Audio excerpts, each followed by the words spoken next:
దేవుని చిత్తము జరిగించడం అంటే మొట్టమొదటిసారిగా మారు మనసు పొందడం. ఏమి చేయడం? మారు మనసు పొందడం అంటే క్రొత్తగా జన్మించటం. ఇది దేవుని యొక్క చిత్తం. అపోస్తల కార్యాలు 17వ అధ్యాయం 30వ వచనం. ఆ అజ్ఞాన కాలములను దేవుడు చూచి చూడనట్టుగా ఉన్నాడు. ఇప్పుడైతే అంతటా అందరూ మారు మనసు పొందాలని మనుషులకు ఆజ్ఞాపిస్తున్నాడు. దేవునికి స్తోత్రం కలుగునుగాక. హల్లెలూయా. ఆ అజ్ఞాన కాలాలో అంటే దేవుని గురించి తెలియనప్పుడు, అసలు దేవుడు ఎవరో తెలియనప్పుడు, దేవుడు ఈ లోకంలోకి రాకమునుపు ఆ అజ్ఞాన కాలం అది. అప్పుడు దేవుడు చూసి చూడనట్టుగా వదిలేశాడు మనుషుల్ని. ఏం చేశాడంట? చూసి చూడనట్టుగా, పోనీలే పాపం అని వదిలేశాడు. కానీ ఇప్పుడు అట్లా కాదు. ఎందుకంటే ఏ దేవుడే ఈ భూలోకానికి వచ్చాడు, ఆయన వాళ్ళందరి కోసం ప్రాణం పెట్టాడు, వాళ్ళందరి కోసం బలియాగం అయ్యాడు. కాబట్టి ఇక చూసి చూడనట్టు పోయే అవకాశం లేనే లేదు. నీకు అర్థమైందా? చాలామంది అనుకుంటారు మనం ఎన్ని పాపాలు చేసినా ఎన్ని తప్పులు చేసినా దేవుడు, చెప్పండి, దేవుడు చూసి చూడనట్టుగా ఏంటంట, చూసి చూడనట్టుగా వదిలేస్తాడులే అనుకుంటారు. అట్లాంటిది ఏమీ లేదు. ఒకప్పుడు అట్లా జరిగిందేమో పాత నిబంధన కాలంలో, కానీ ఇప్పుడు అట్లాగా లేదు. ఎందుకంటే దేవుడే ఈ భూలోకానికి వచ్చాడు, నీకోసం ప్రాణం పెట్టాడు, రక్తం గార్చాడు, నీకు రక్షణ ఇచ్చిపోయాడు. ఎంత సంపాదించిన తర్వాత, ఎంత నీకు ఇచ్చిన తర్వాత ఇక చూసి చూడనట్టుగా పోయే అవకాశం లేనే లేదు. అందుకనే దేవుడు ఏం చేస్తున్నాడు? అంతటా అందరూ మారు మనసు పొందాలి అని ఆజ్ఞాపిస్తున్నాడు. దేవునికి స్తోత్రం కలుగునుగాక. హల్లెలూయా. కాబట్టి మారు మనసు పొందాలి. ఇది దేవుని చిత్తం. ఇంకా దేవుని చిత్తం ఏమిటి? చదువుదాము ఒకసారి. మొదటి తెస్సలోనికి రాసిన పత్రిక, తెస్సలోనికలు రాసిన మొదటి పత్రిక 4వ అధ్యాయం 3వ వచనం. మీరు పరిశుద్ధులగుటయే అనగా మీరు జారత్వమునకు దూరంగా ఉండుటయే దేవుని చిత్తము. దేవునికి స్తోత్రం కలుగునుగాక. హల్లెలూయా. ఇక ఇక్కడ రెండవ మాట మనం చదువుతున్నాం. దేవుని చిత్తం అంటే ఏంటంట? ఏమిటంట దేవుని చిత్తం అంటే? మీరు పరిశుద్ధులుగా ఉండాలి. అంటే జారత్వానికి దూరంగా వెళ్ళిపోవాలి. అదే దేవుని చిత్తము. ఇక్కడ జాగ్రత్తగా చూడండి. ఇక్కడ ఒక విషయాన్ని దేవుడు చెప్తున్నాడు. జారత్వానికి దూరంగా ఉండాలి. జారత్వం అంటే ఏంటి? జారత్వానికి దూరంగా ఉండాలి. ఇదే దేవుని చిత్తం. పరిశుద్ధంగా ఉండాలి. ఇదే దేవుని చిత్తం. ఎంతకు జారత్వం అంటే ఏంటి? లోకంలో జారత్వము, వ్యభిచారము ఈ 2 రకాలైన పాపాలు మనం వింటూ ఉంటాం. అర్థమైందా? జారత్వము, వ్యభిచారము. జారత్వము అంటే వివాహం కాక మునుపే పురుషుడు కానీ స్త్రీ కానీ శారీరకంగా తప్పు చేస్తే దాన్ని జారత్వము అంటాం. వివాహం అయిన తర్వాత పురుషుడు కానీ స్త్రీ కానీ శారీరకంగా పాపం చేస్తే దాన్ని ఏమంటామంటే వ్యభిచారము అంటాం. కాబట్టి దేవుడు ఇక్కడ చెప్తున్నది ఏంటంటే జారత్వానికి మీరు దూరంగా ఉండండి.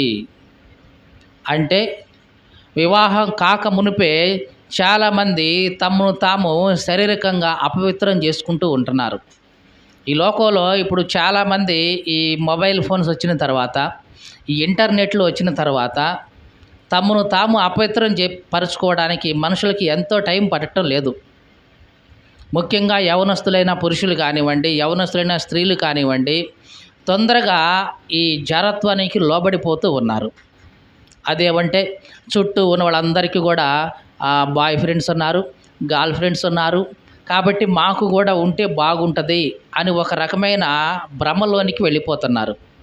భ్రమలోనికి వెళ్ళిపోయి మాకు కూడా ఒక బాయ్ ఫ్రెండ్, మాకు కూడా ఒక గర్ల్ ఫ్రెండ్ ఉందని చెప్పుకుంటే బాగుంటుంది అనుకొని తెలియకుండానే యవనస్తులైన స్త్రీ పురుషులు ఈ దినాల్లో ఈ పాపానికి లోనైపోతూ ఉన్నారు. దేవుని వాక్యం చెప్తుంది, మీరు జారత్వానికి దూరంగా ఉండండి. అట్లాంటి ఆలోచన మీ హృదయాల్లోనికి రానివ్వద్దు. మరి హృదయాల్లోనికి రానిచ్చేది ఏమిటి అంటే ఇదిగో ఈ మొబైల్ ఫోన్స్, ఇట్లాంటి ఆలోచనలన్నీ వాళ్ళ హృదయాల్లోకి వస్తూ ఉంటాయి. తర్వాత వాళ్ళకున్న స్నేహాలు, ఈ స్నేహాల ద్వారా కూడా మనుషులు, యవనస్తులైన స్త్రీ పురుషులు ఈ జడత్వానికి లోపలికి వెళ్ళిపోతూ ఉన్నారు. ఇది ఒక శోధన అన్నమాట. ఎట్లాంటిది అంటున్నాం? శోధన. ఇది కావాలనే అపవాది యవనస్తుల మీద ఈ దినాల్లో ప్రయోగిస్తూ ఉన్నాడు. అందుకని వీటి నుంచి మనం బయటపడాలి అంటే దేవునితో ఎక్కువగా ఉండాలి. ఎవరితో ఉండాలి? దేవునితో ఎక్కువగా ఉండాలి. దేవుని వాక్యాన్ని బాగా చదువుకోవాలి, ప్రార్థన చేసుకుంటూ ఉండాలి. అప్పుడు ఈ జడత్వం అనే పాపం నుంచి దేవుడు మనలను దూరంగా ఉంచుతాడు. దేవుని భయంతో ఉండాలి. ఎక్కడున్నా ఎట్లా ఉండాలి? దేవుని భయంతో ఉండాలి. మనకి బైబిల్లో బాగా తెలుసు, యోసేపు అనే ఒక యవనస్తుడు ఉండేవాడు. యోసేపుని 17 సంవత్సరాల ప్రాయంలో ఐగుప్తుకు తీసుకెళ్తే అక్కడి నుంచి బానిసగా బ్రతికి చివరికి 30 సంవత్సరాల ప్రాయంకి వచ్చేటప్పటికి పోతీఫర్ ఇంట్లో పనివాడిగా, గృహ నిర్వాహకుడిగా ఉన్నాడు.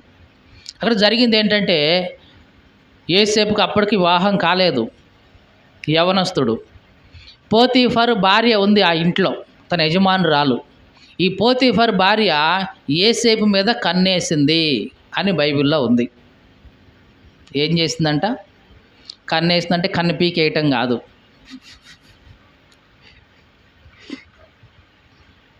అంటే ఈ యవనస్తుడి మీద కన్నేసింది అంటే ఇంట్లో ఎవరు లేనప్పుడు రహస్యంగా యోసేపు ఒక్కడే ఇంట్లో పనులు చేసుకుంటున్నప్పుడు ఈమె వచ్చి తనతో పాపం చేయమని తనను ప్రేరేపిస్తూ ఉంది. యోసేపు ఆమెతో ఉండడానికి కూడా ఇష్టపడలేదు. అక్కడ రాయబడిన మాట, యోసేపు ఆమెతో మాట్లాడడానికి కానీ ఆమె దగ్గర ఉండడానికి కానీ ఎట్టి పరిస్థితుల్లో కూడా ఇష్టపడలేదు. ఎప్పటికప్పుడు తప్పించుకొని పోతూ ఉండేవాడు. ఇది నీవు నేను కూడా చేయాలి. ఎవరైతే మనలను పాపం వైపు ప్రేరేపిస్తున్నారు, పాపం వైపు మాటలు చెప్తున్నారు అన్నప్పుడు అసలు వాళ్ళ దగ్గర ఉండడానికి కూడా మనం ఇష్టపడకూడదు. వాళ్ళతో మాట్లాడడానికి కూడా మనం ఇష్టపడకూడదు. అక్కడి నుంచి వెంటనే మనం దూరంగా వెళ్ళిపోవాలి. ఇంత దూరంగా వెళ్ళిపోయినా ఈ యోసేపు మీద కన్నేసిన ఈమె వదిలిందా? వదలలేదు. ప్రతిరోజు మాట్లాడుతూనే ఉంది. ఏదో ఒక వంక పెట్టుకొని వచ్చి ఏం చేస్తూ ఉంది? ఏదో ఒక వంక పెట్టుకొని, యజమానురాలు కదా, యోసేపు ఈ పని చేసావా, ఇదిగోరా ఈ పని చేద్దుగానిరా అని ఏదో ఒక వంక పెట్టుకు ఇచ్చేసి ప్రతిరోజు తనతో మాట్లాడుతూ తనను ప్రేరేపిస్తూ ఉన్నా సరే యోసేపు ఏ మాత్రం కూడా లొంగిపోలేదు. ఈ మాటలు వింటున్న ప్రియ సహోదరి సహోదరుడా, జాగ్రత్త. ఈ దినాల్లో ఎక్కడ చూసినా సరే ఈ జడత్వం బాగా విస్తరించిపోతూ ఉంది. టీవీల్లో వార్తల్లో చూస్తూ ఉంటున్నాం. ఒక పెద్ద ఆయన, 50 సంవత్సరాల ఆయన, ఒక చిన్న అమ్మాయిని 8th క్లాసు 9th క్లాస్ చదువుతున్న ఒక చిన్న అమ్మాయి మీద అఘాయిత్యం చేసిన సంఘటనలు పేపర్లో, టీవీలో, న్యూస్లో ఎన్ని వస్తూ ఉన్నాయి. ఇదంతా ఎక్కడి నుంచి, ఈ ప్రభావం ఎక్కడి నుంచి పడుతుందంటే ఇదిగో ఈ మొబైల్ ఫోన్స్, ఈ ఇంటర్నెట్ ప్రభావమే వాళ్ళని వావి వరుస తేడా లేకుండా చూపిస్తున్నాయి. అన్న అని, చెల్లి అని తేడా కూడా ఉన్నట్ల, చిన్నమ్మ అని, అత్తయ్య అని, బాబాయ్ అని కూడా తేడా లేకుండా ఇట్లాగా జడత్వం అనేది లోకంలో బాగా విస్తరిస్తూ ఉంది. కాబట్టి దేవుని బిడ్డలుగా నీవు నేను ఈ విషయంలో చాలా జాగ్రత్తగా ఉండాలి. యోసేపు యొక్క మాదిరి నీవు నేను అనుసరించాలి. యోసేపు ఏం చేశాడు? ప్రతిరోజు ఆమె దాని గురించి మాట్లాడుతున్నప్పుడు ఆమెతో మాట్లాడడానికి కానీ ఆమెతో ఉండడానికి కూడా ఇష్టపడలేదు, దూరంగా వెళ్ళాడు. ఒకానొక సమయంలో ఇక ఈరోజు ఎట్లాగైనా సరే యోసేపుని లొంగ తీసుకోవాలి అనుకుందేమో. ఇంట్లో ఎవ్వరూ లేని సమయంలో యోసేపు దగ్గరికి వచ్చి బలవంతంగా యోసేపు చొక్కా పట్టుకుంది. వెంటనే యోసేపు ఏం చేశాడంటే ఆ చొక్కాని అక్కడే వదిలేసి ఇంట్లో నుంచి బయటికి పారిపోయాడు. దేవునికి స్తోత్రం కలుగును గాక. హల్లెలూయా. ఏముందులే, నేను ఒక్కడనే ఉన్నాను కదా, ఎవరూ చూడలేదు కదా, నేను కూడా యవనస్తున్నే కదా, నేను కూడా ఉప్పు కారం తింటున్నా కదా, ఇట్లాంటివి సాకులు ఎప్పుడు కూడా యోసేపు అనుకోలేదు. ఈ మాటలు వింటున్న ప్రియ సహోదరి సహోదరుడా, జాగ్రత్త. యవనస్తులుగా నీవు నేను పరిశుద్ధతను కాపాడుకోవాలి. జడత్వానికి దూరంగా ఉండాలి, పరిశుద్ధంగా ఉండాలి. ఇదే దేవుని చిత్తం. మనం ఎక్కడున్నా సరే తల్లిదండ్రి కొన్నిసార్లు ఎదురుగా ఉండొచ్చు, ఉండకపోవచ్చు. మనకంటే పెద్దోళ్ళు ఎదురుగా ఉండొచ్చు, ఉండకపోవచ్చు. కానీ నిన్ను ఎల్లప్పుడూ చూస్తున్నవాడు నీ దేవుడు ఉన్నాడు. ఆయన ఎల్లప్పుడూ నిన్ను చూసేవాడు అని గుర్తుంచుకో. నువ్వు ఎంత రహస్యంలో ఉన్నా సరే ఆయన నిన్ను చూస్తున్నాడు అని స్పృహ నీకుంటే నీవు ఎన్నడూ కూడా ఆ జారత్వంలోనికి వెళ్ళిపోలేవు. దేవునికి స్తోత్రం కలుగును గాక. హల్లెలూయా. యేసేపు అన్నాడు, నేను దేవునికి భయపడేవాడిని, దేవునికి వ్యతిరేకంగా ఎట్లాంటి ఘోరమైన కార్యాన్ని నేను ఎట్లా చేస్తాను అసలు అని అక్కడి నుంచి తప్పించుకొని పోయాడే కానీ లొంగిపోవటానికి ఏమాత్రం కూడా ఇష్టపడలేదు. దాని ఫలితం ఏంటి? ఈమె ఆ చొక్కా పట్టుకొని అట్లాగే సాయంత్రం దాకా తన దగ్గరే పెట్టుకొని వాళ్ళ భర్త రాగానే ఏం చెప్పిందో తెలుసా? చూసావయ్యా, చూసావా, నువ్వేమో ఆ పనివాడిని తీసుకొచ్చి, ఆ బానిసని తీసుకొచ్చి మంచోడని ఇంట్లో పెట్టుకున్నావు. వాడు ఏం చేశాడో తెలుసా అయ్యా? ఇదిగో నేను పని చేసుకుంటున్నప్పుడు వచ్చేసి ఇదిగో నన్ను బలవంతం చేయబడాయా, నేను గట్టిగా కేకలేసి చొక్కా పట్టుకునేసరికి ఆ చొక్కా ఎక్కడ వదిలేసి వాడు బయటికి పారిపోయాడయ్యా, ఇదిగో చూడు ఆ చొక్కా అని తీసుకొచ్చి యజమాని చేతిలో పెట్టింది. మరి భర్త ఏం చేస్తాడు? ఎవరి మాట నమ్ముతాడు? భార్య మాటే నమ్ముతాడు. వెంటనే యేసేపుని ఎక్కడున్నాడని ఎంక్వైరీ పిలిపించి తీసుకొచ్చి జైల్లో వేయించాడు. చేయని తప్పుకి యేసేపు జైలు పాలయ్యాడు. అయినా సరే యేసేపు భయపడలేదు, బాధపడలేదు. నేనేంటో దేవునికి తెలుసు, నేనేంటో నా దేవునికి తెలుసు అనుకున్నాడు. జైల్లోనే ఉన్నాడు.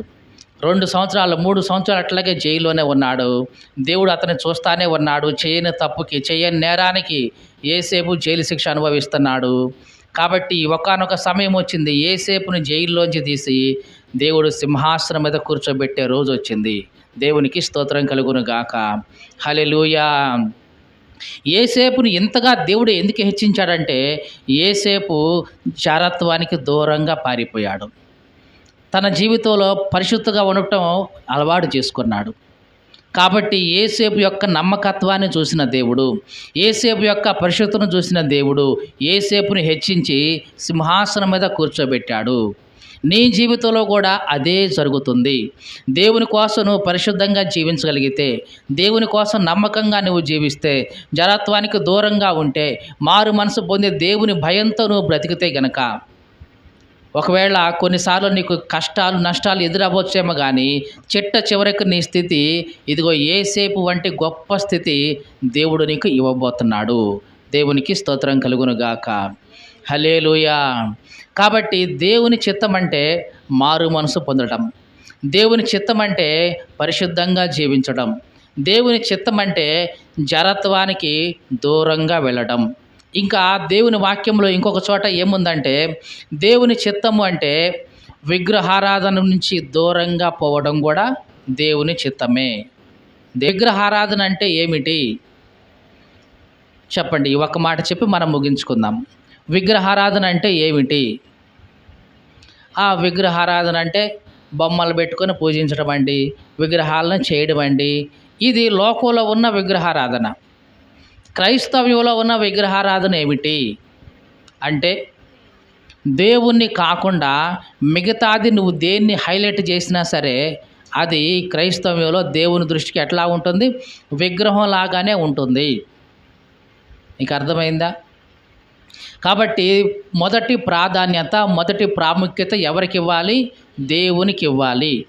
మిగతావి అన్నీ, అవి మన చదువైనా సరే, ఉద్యోగమైనా సరే, వ్యాపారమైనా సరే, అవన్నీ కూడా 2వ స్థానంలోకి రావాలి. అలా కాకుండా దేవుణ్ణి పక్కన పెట్టేసి నీవు దేవుని కంటే ముందుగా ఏది పెట్టినా సరే అది దేవుని దృష్టిలో విగ్రహారాధన కిందే వస్తుంది. మీకు అర్థమైందా? దేవుని కంటే ముందు నీ చదువుని పెట్టినా, దేవుని కంటే ముందు నీ ఉద్యోగాన్ని పెట్టినా, దేవుని కంటే ముందు నీ వ్యాపారాన్ని పెట్టినా, ఏదైనా సరే అది దేవుని దృష్టిలో విగ్రహారాధనే. చాలాసార్లు మనం అన్యులను చూసి అనుకుంటా ఉన్నాం, వీళ్ళు ఏంది విగ్రహారాధన చేస్తున్నారు అనుకుంటాం.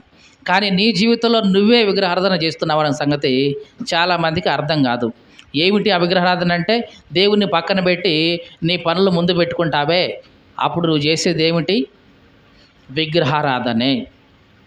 కాబట్టి ఎవరినో చూసి వాళ్ళు అట్లా చేస్తున్నారు, ఇట్లా చేస్తున్నారు కాదు. మనకు మనం పరీక్షించుకోవాలి, మరి మనం ఎట్లా చేస్తున్నామని. కాబట్టి విగ్రహారాధనకు దూరంగా పారిపోవాలి. అంటే ఇదిగో దేవుని కంటే ముందు ఏది కూడా నువ్వు పెట్టుకోకూడదు. అలా ఉండగలిగితే నిజంగా దేవుడు నిన్ను బాగా హెచ్చిస్తాడు. దేవునికి స్తోత్రం కలుగును గాక. హల్లెలూయా.